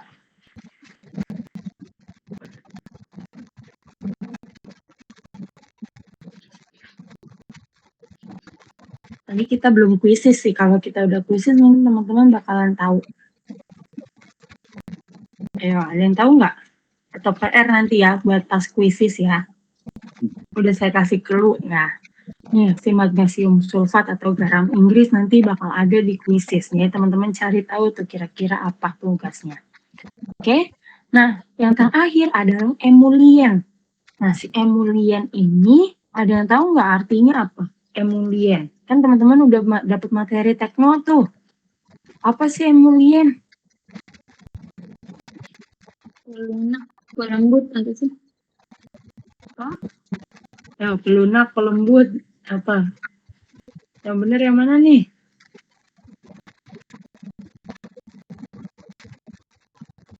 Apa ya? Benar ya, yang benar itu dia sebagai pelembab. Ya, emulien itu sebagai pelembab. Nah, contohnya parafin liquid dan juga PEG. Jadi dia tugasnya melembabkan si massa yang ada di dalam rektum tadi. Nah, kalau dia udah lembab, kan pasti dia bakalan lunak. Nah, maka dia bisa keluar tuh, teman-teman. Ya, biasanya nih parafin liquid PEG ini ada dalam sediaan enema. Ya, kalau teman-teman lihat di yang beredar di pasaran sediaan ini. Nah, yang paling penting dari konstipasi cuma ini nih teman-teman. Ya, kalau ibu hamil pakainya apa? Yang pertama adalah obat golongan bulk forming sebagai first line-nya. Ya, agar-agar, metilselulosa ataupun pisilum. Ya, kemudian yang kedua adalah si osmotik, laktulosa. Ya, yang ketiga adalah stimulan, yaitu bisakodil. Nah, kalau anak-anak pakainya si golongan laktulosa, obatnya adalah laktulosa, itu golongan osmotik. Ya. Nah, sekarang suka juga nih jadi pertanyaan, bisakodil ada dua sediaan. Ada sediaan yang supo, sama ada sediaan yang oral. Kira-kira yang mana yang diminum malam hari? Oral. Kenapa nggak yang supo? Kalau suku kan cepet ininya. Masih harus pagi. Kalau oral kan ininya lama. Iya, bener ya. Kalau malam hari justru yang diminum adalah yang oral. Ya, kalau teman-teman kasih supos, nanti yang ada pasiennya nggak bisa tidur, malah bolak-balik kamar mandi. Ya, itu analogi sederhana teman-teman. Tapi kadang kalau lagi ukai nih, kita suka lupa. Ya, makanya ini hal sepele, tapi teman-teman harus udah di luar kepala. Ya. Jadi jangan modal hafalan, tapi teman-teman paham tadi supos kerjanya cepat. Kalau dikasih malam, pasiennya bakalan bolak-balik kamar mandi. Maka kita kasih yang kerjanya lambat, yaitu adalah yang oral. Biar besok paginya pas pasiennya bangun, dia sudah bisa buang air. Oke. Jelas ya untuk konstipasi, ada pertanyaan? Kekuatannya Ya? untuk dewasa sama pasien geriatrik gimana? Oke, Kalau untuk dewasa, biasanya kita kasihnya adalah si bisakodil, ya, yang tugasnya adalah menstimulan. Nah, kalau pasien lansia, kita kasihnya adalah obatnya Lactulose. Karena biasanya lansia itu yang bermasalah adalah gerakan peristaltiknya, ya, karena kan udah lansia, fungsi organ semakin menurun, ya, maka kita perlu pacu nih sama obat yang bisa meningkatkan gerakan peristaltik.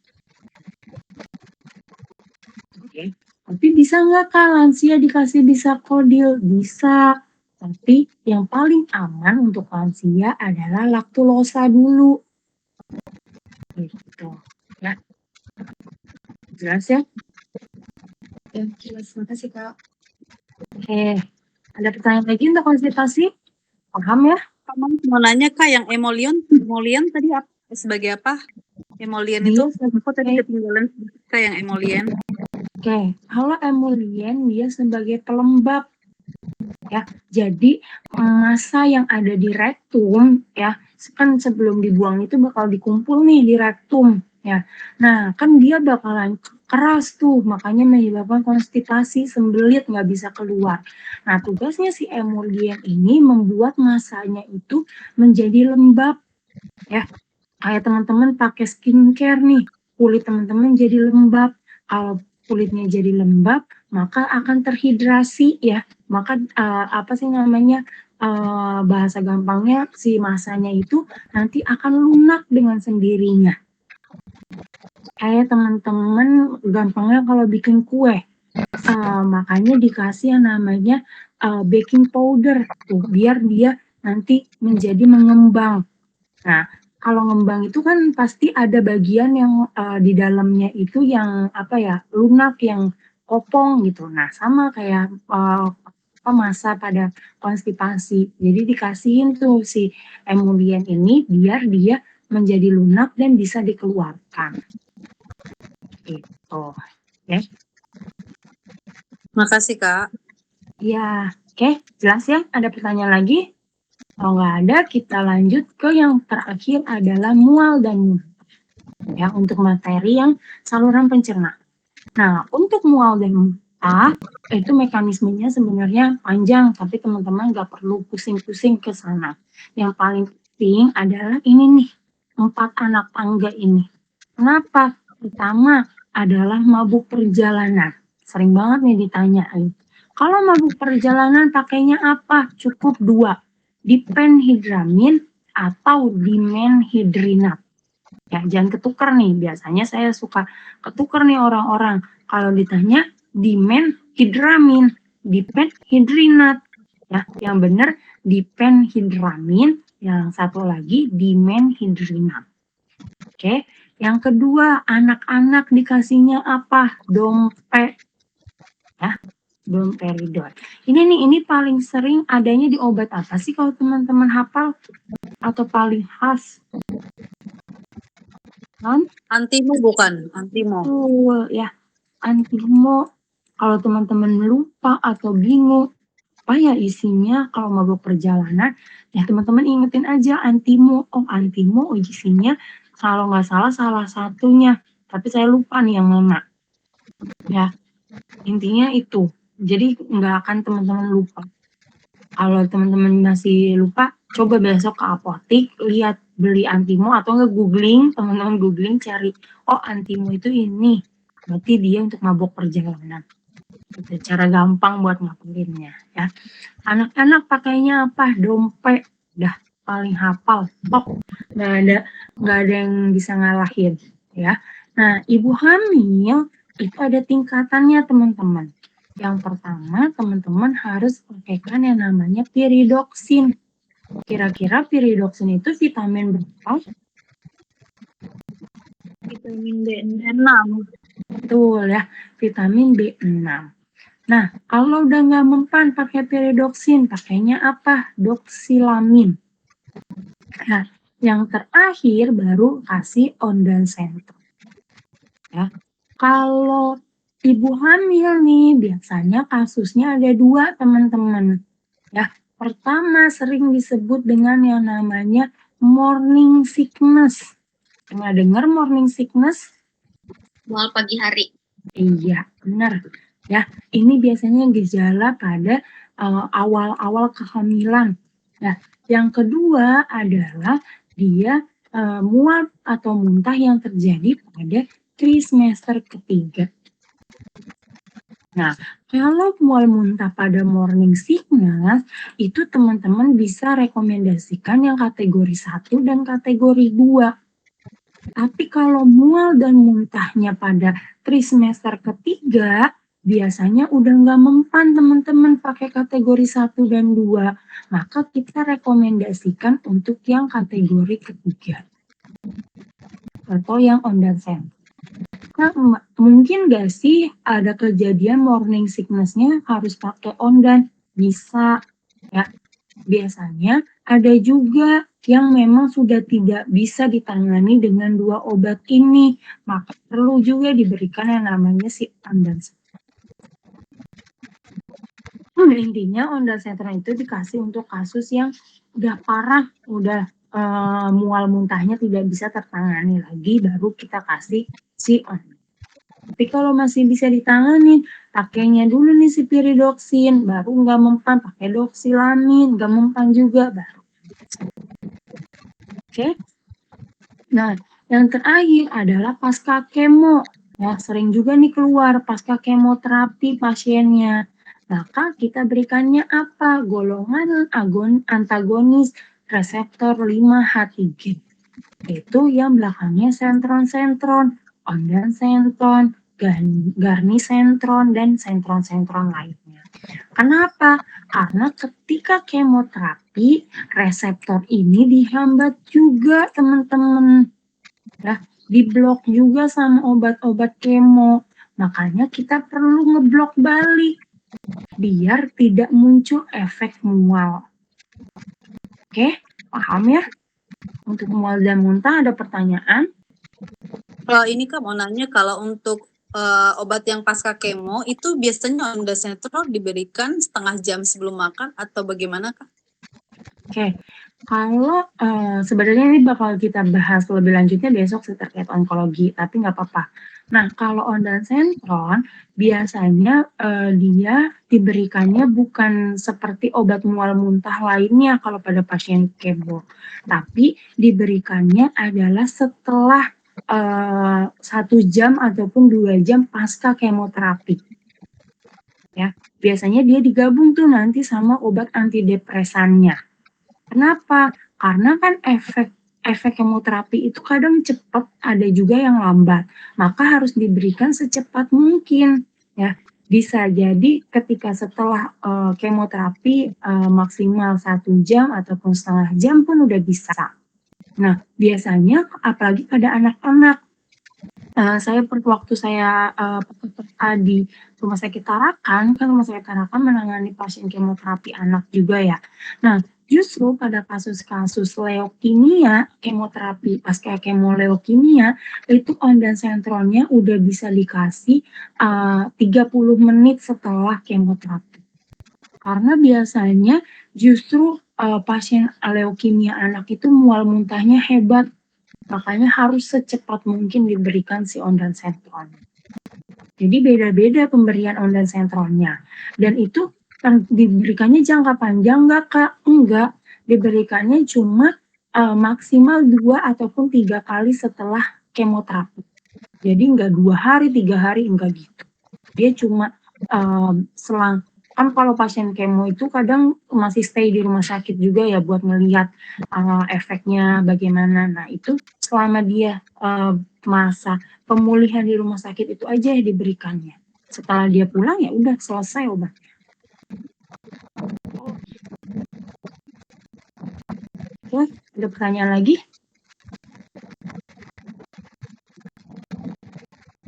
Cukup ya?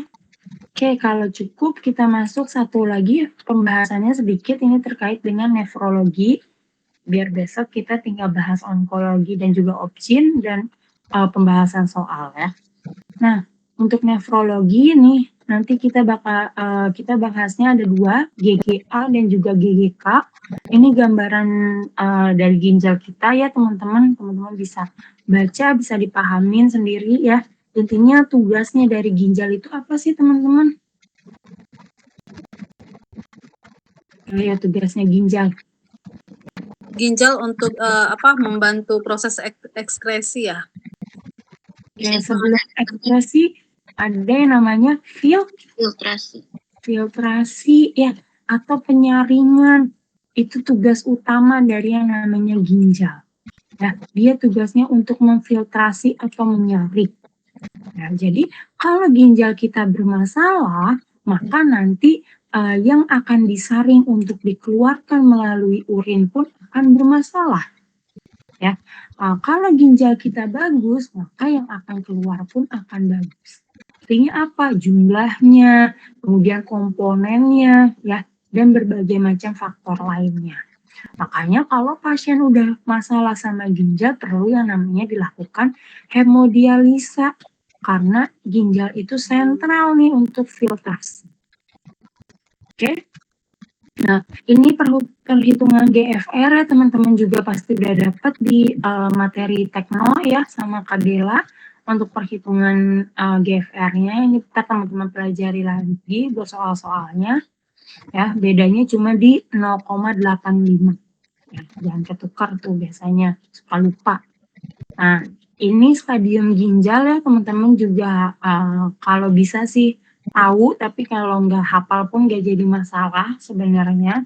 Kenapa saya bilang nggak jadi masalah? Karena biasanya itu ditentukan berdasarkan perhitungan ini. Tapi kadang di soal pun ada yang sudah menyebutkan. Ya, nah yang paling penting itu yang paling urgent adalah yang ini nih, tahap 4 dan 5. Kenapa? Kalau tahap 5 ini harus full yang namanya hemodialisa.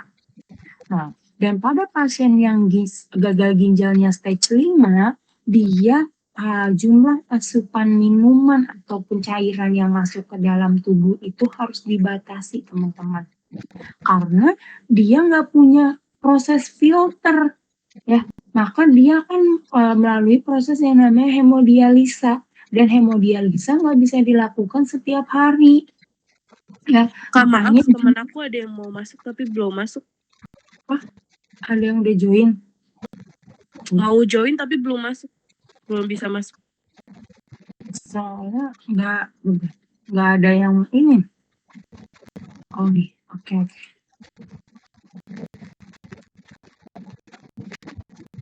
Ya.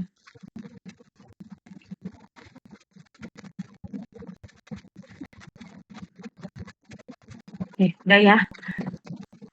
Nah, kalau yang stage 5 itu makanya harus dibatasin banget proses minumnya. Makanya kita bersyukurlah masih bisa minum dan makan semau kita, itu dimanfaatkan. Ya, karena kalau nanti kita nauzubillah nih penyakit ginjal bahkan sampai stage 5 itu udah full harus dihemodialisa.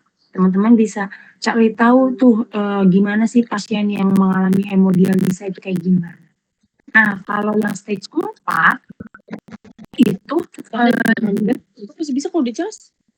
kalau stage 4 pasiennya Bapak, betul sih. sometimes, jadi kadang dia masih bisa dia mengalami proses filtrasi, tapi nggak semaksimal, makanya harus dibantu dengan proses hemodialisa. Nah, ini untuk stage-nya. Nah, sekarang kita lihat terapinya. Nah, ada GGA dan juga GGK. Kalau GG ya atau gagal ginjal akut itu penyebabnya ada 3. Yang pertama hipovolemi, yang kedua cedera ginjal, dan yang ketiga adalah sumbatan batu ginjal. Ya. Nah, kalau hipovolemi, artinya kalau hipo itu kelebihan atau kekurangan? Kekurangan ya. Artinya pasiennya kekurangan cairan teman-teman. Ya. Berarti terapinya adalah dengan pemberian hidroksistretch. Ya, ini nama sediaan teman-teman bisa cari. Ya, nah alternatifnya kalau hidroksistretch kita nggak dapat, kita bisa ganti sama NaCl ataupun sama albumin 5%. ya, untuk menambah yang namanya volumenya. Oke, kalau yang kedua cedera ginjal, artinya ada masalah nih, ada cedera di ginjal. Maka kita berikan si NaCl 0,9% atau kita berikan furosemid dosis tinggi. Kemarin ada yang ingat furosemid itu obat golongan apa? Obat Diuretik. diuretik. Diuretik yang apa? Diuretik. Diuretik kuat ya, atau loop. Nah, makanya dikasih yang kuat. Buat apa? Buat membantu mengeluarkan. Diuretik. Nah, terus dibilang tuh, jika kondisi keracunan obat atau racun terlalu tinggi, maka harus dilakukan hemodialisa. Intinya, ketika memang sudah diberikan NaCl ataupun furosemid untuk membantu nih pengeluaran proses filtrasinya, tapi ternyata tetap aja masih cedera ginjal ini atau ada keracunan nih karena obat ataupun karena masalah lain, maka perlu dibantu sama yang namanya hemodialisa. Kok dikit banget hijaunya? Nah, yang terakhir adalah yang paling sering kasusnya, yaitu adalah sumbatan batu ginjal atau kita sebut dengan kristal ginjal. Ya. Terapinya dengan apa? Itu namanya ESWL. Ya, ESWL ini adalah tindakan operasi yang caranya adalah dengan menembak area sumbatan. Ya, jadi teman-teman bayanginnya kalau nonton kejadian ESWL atau operasi karena batu ginjal, itu biasanya nanti batunya itu akan ditembak sampai dia meluruh ya, atau sampai dia pecah. Nah, ketika dia pecah baru itu dibantu proses filtrasinya dengan melakukan dialisa.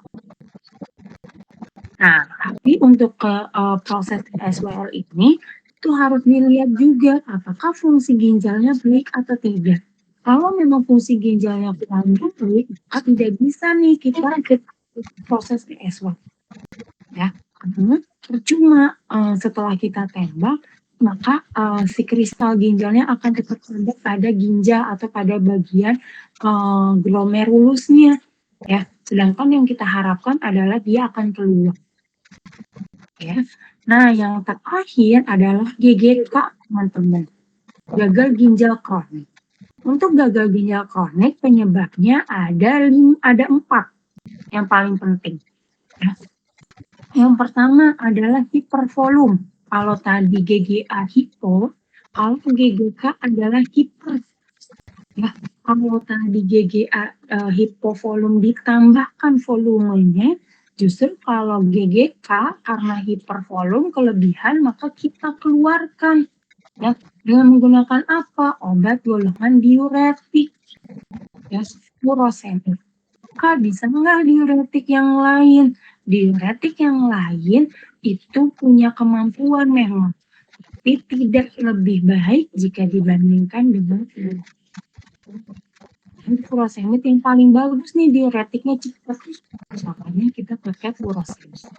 Yang kedua penyebabnya adalah karena gangguan pH darah, terutama asidosis. Asidosis di garis bawah. Diterapinya dengan apa? Asidosis itu kan bisa asam atau basa sih? Nah, asidosis asam atau basa? Asam ya. Kalau dia kondisinya asam berarti kita perlu penambahannya yang sifatnya Basa. Maka kita berikan dia adalah si natrium bikarbonat ya, yang sifatnya adalah basa. Nah, kemudian atau biasanya kita sebut apa tuh natrium bikarbonat? Kita singkat menjadi NaCO3. NaCO3. atau kita biasa singkat juga selain NaCl3 Nat. bikarbonat ya. Mungkin itu yang paling familiar di telinga teman-teman. Atau gak aku pada Nah, terus ada lagi fosfatemia. Oh iya, efek samping dari Big Love. Sering juga nih ditanya. Ini lagi loh, kembali biasa. Ayo, efek samping. Iya sama. Ini apa efek samping yang paling khas? Flatulen kan? Bukan flatulence, selain flatulence. Depannya Kak. Ayo. Kan Ketoasidosis. Konstipasi ya. Ini efek samping yang paling khas dari Big Love. Ya. Nah, kemudian ada hiperfosfatemia penyebabnya atau kelebihan kadar fosfat. Nah, kalau kelebihan kadar fosfat, maka kita berikannya adalah si kalsium karbonat ataupun kita berikan sevelamer. Ya, kalsium karbonat disingkatnya apa? CaCO3. Biasanya kita sebutnya CaCO ya kalau di rumah sakit. Nah, dia punya efek samping apa nih teman-teman?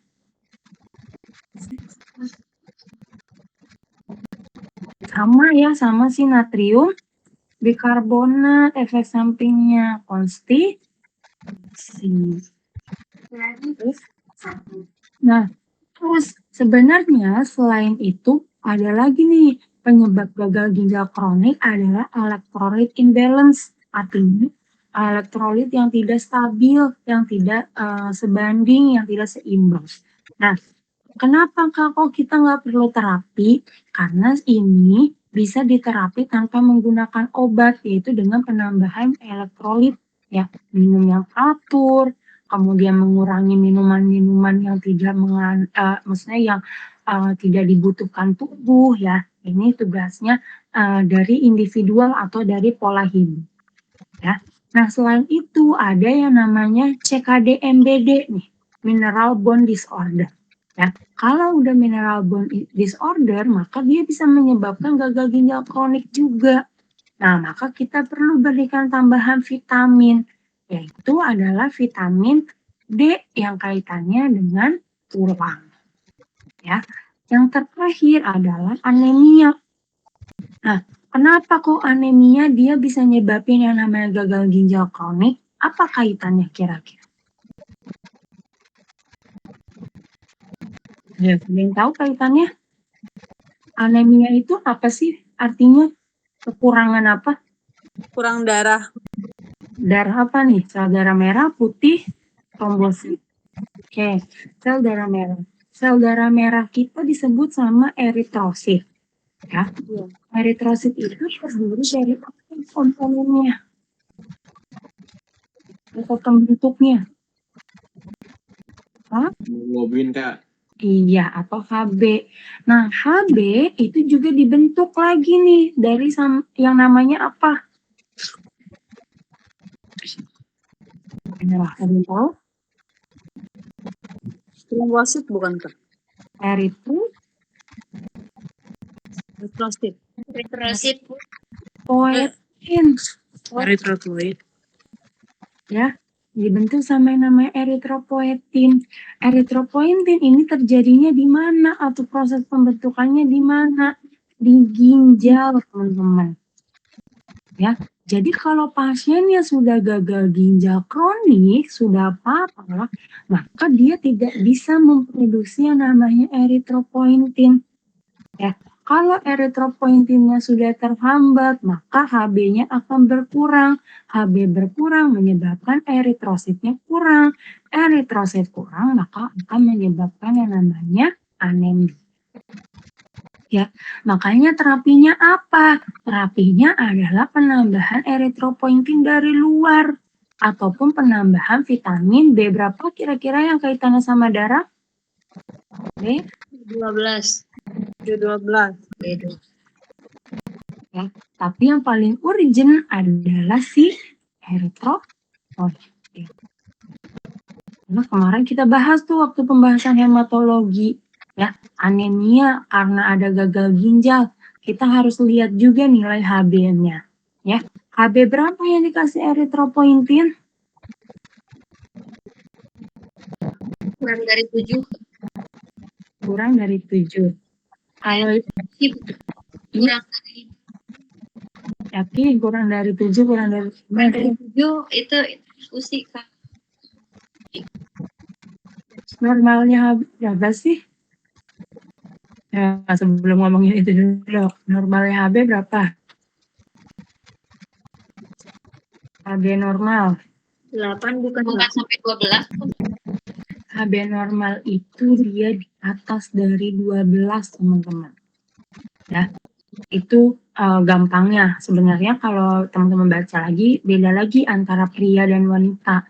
Kalau wanita itu 12 sampai dengan 15, sedangkan pria itu 12,5 sampai dengan 16,5. Ya, itu tapi kita nyari gampangnya udah intinya di atas 12. Itu HB normal. Nah, kalau eritropoietin itu kita kasih eritropoietin ketika HB-nya adalah di range 8 sampai dengan 11. Ya. Kalau kurang dari 8, 7, 6, 5, maka kita berikan Transfusi darah. transfusi darah. Ya, Ya. Oke, jelas ya? Jangan sampai lupa, karena itu penting nih. Angka-angka ini suka keluar soalnya. Oke, ada pertanyaan sampai sini? Dari tadi yang bab saluran pencernaan dan juga gagal ginjal? Paham atau bingung? Kak, mau nanya berarti tadi eritropoietin itu dikasih pada saat HB kita 8 sampai 11 ya? Iya, betul. Ini nilai HB ya.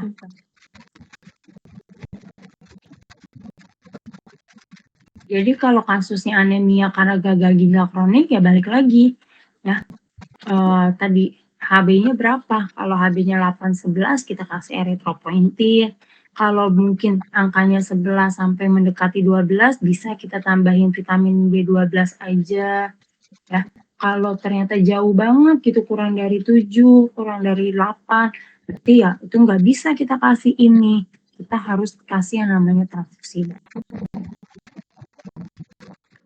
Nah, ini saling berkaitan ya sama materi kemarin hematologi. Oke, ada pertanyaan lagi teman-teman sampai sini? Jelas? Jelas, Kak. Oke, kalau nggak ada pertanyaan, ini juga udah hampir jam 9:30 ya. Kita tutup kali ya materi hari ini. Kita ketemu lagi besok malam. Kalau mungkin nanti besok malam nggak bisa pakai laptop yang satunya, mungkin kita pakai Google Meet lagi aja kali ya, kayak gini. Ya, Oke. Mohon maaf juga atas kendala tadi. Saya tutup materi hari ini. Billahi fisabil haq fastabiqul khairat. Assalamualaikum warahmatullahi wabarakatuh. Selamat iftar. Waalaikumsalam, Kak. Terima kasih. Warahmatullahi wabarakatuh.